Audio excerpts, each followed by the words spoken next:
Your favorite cheese grater from your house might not be the best fit, literally, for your boat galley. But no worries, there are other options.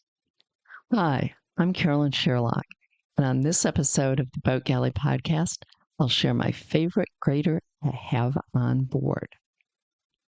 Hey, today's episode of the Boat Galley podcast is sponsored by Mantis Marine, maker of the Mantis Anchor, available in models with and without a roll bar.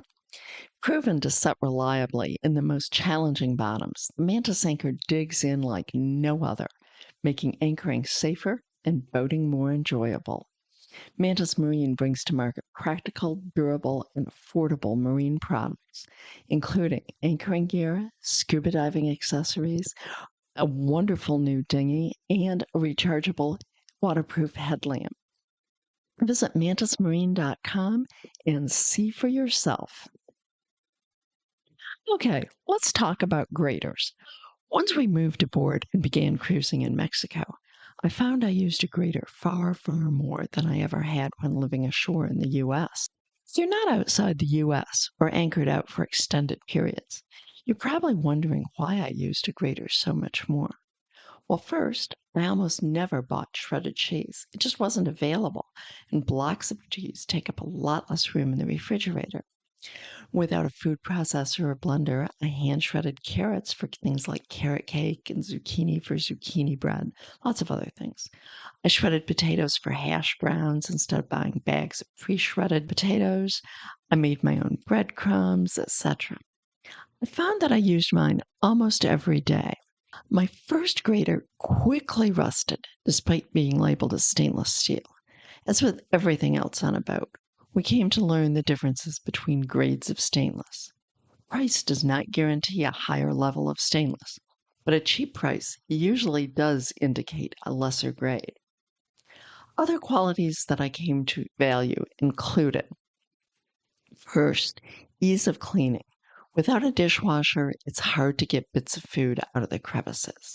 I came to hate having a combination fine and coarse grater, as the cheese I was grating with the coarse grater would inevitably get stuck in the fine section.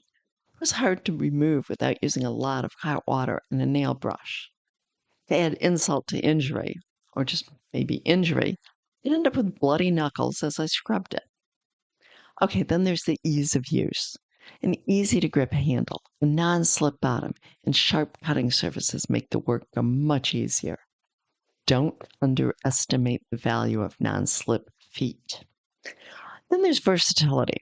The ability to use the grater either standing or laid across a bowl. Some things are easier to grate one way, some things the other.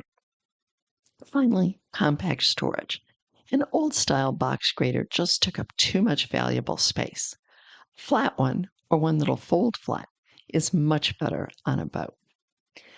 With all those criteria in mind, I much prefer the OXO Good Grips 2-fold grater on Amazon. It's a tent-style grater. The coarse and fine surfaces are separate.